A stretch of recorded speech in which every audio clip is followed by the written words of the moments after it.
या कौतुकाची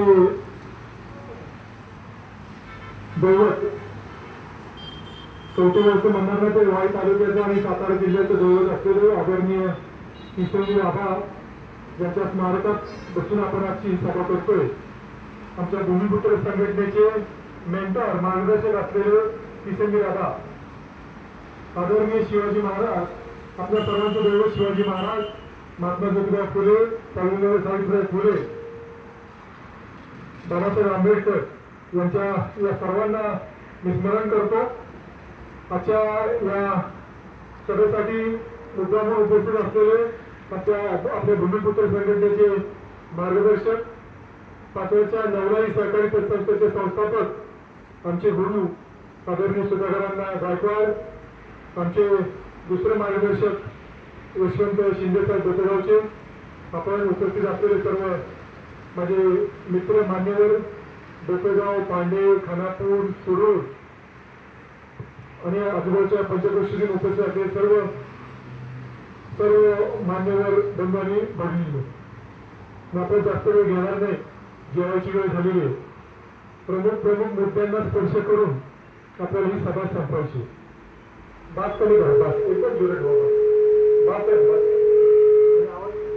माझा आवाज थोडा घोगरा असल्यामुळं बात आहे ना एकदम झिरो ठेवा, झिरो ट्रिबल वाढवा, ट्रिबल वाढवून चालेल.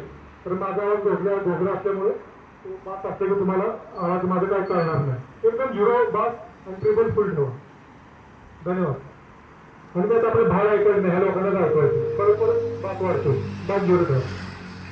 मित्र, बऱ्याचशा लोकांना प्रवीण बाबर कोण आहे आणि भूमिपुत्र संघटना कोण आहे हे माहीत नसल्यामुळं थोडीशी माझी ओळख करून देतो. मी प्रवीण बाबर, प्रवीण ज्ञानेश्वर बाबर. मी उत्तरगावचा रहिवासी असून माझं शिक्षण BSc अॅग्री BBM झालेलं आहे.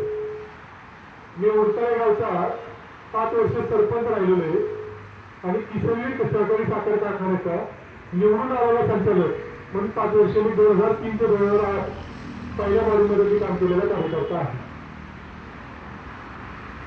2011 सालापासून मी भूमिपुत्र संघटनेची स्थापना करून लोकांच्या तळागाळाच्या लोकांसाठी काम करण्याचा निर्णय घेतला. आणि पहिलं काम आम्ही केलं 2011 साली की राहुल गांधी त्यावेळेला 2011 साली सातारला क्लासमध्ये एका पर्यटन केंद्राचं उद्घाटन करायसाठी आले होते. 2011 साली आपल्या सातारा जिल्ह्यामध्ये दुष्काळ होता आणि दुष्काळी परिस्थितीमध्ये राहुल गांधी इथं येत आहेत आणि एका पर्यटन केंद्राचं उद्घाटन करतायत. म्हणून आम्ही सर्व्हिस स्कूलच्या गावामध्ये त्यांचा मोठा कार्यक्रम होता.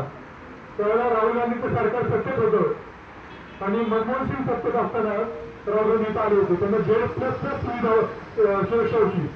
ती सुरक्षा भिजून आम्ही आणि माझ्या 4 कार्यकर्त्यांनी सर्व्हिस स्कूलच्या गावावर त्यांना काय झेंडे दाखवत होते. ते प्रकरण इतकं वाढलं होतं की माझं नाव इंटेलिजन्स ब्युरो दिल्लीमध्ये त्या गावामध्ये गेलं होतं. मी आजही पश्चिम महाराष्ट्रात राहुल गांधीचा कार्यक्रम कुठे जरी असला तरी प्रवीण बाबरांची मुंबई कुठे हे पोलीस चेक करत असतात. बऱ्याच वेळेला त्या काळापासून मला पोलीस स्थानबद्ध पण केलेलं. हे पहिलं आमचं भूमिपुत्र संघटनेचं काम.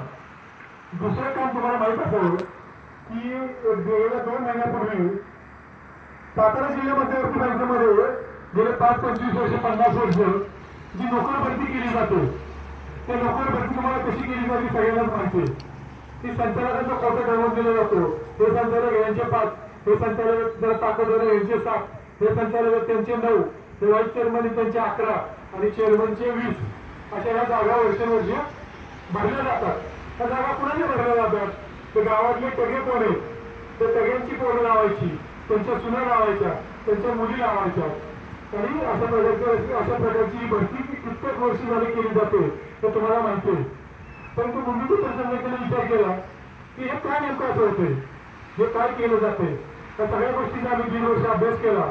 त्यातले सगळे मूलभूत शोधून काढले आणि या सातारा जिल्हा मध्यवर्ती बँकेतली जी भरती करणारी संस्था आहे वर्कवेल इन्फोटेक प्रायव्हेट लिमिटेड, या संस्थेची तक्रार केली राज्य शासनाकडे, त्याची चौकशी लावली राज्य शासनाकडे आणि त्या चौकशीमध्ये वर्कवेल इन्फोटेक प्रायव्हेट लिमिटेड ही कंपनी दोषी आढळली आणि राज्य शासनाने या कंपनीला भरती प्रक्रियेपासून त्यांना दोषी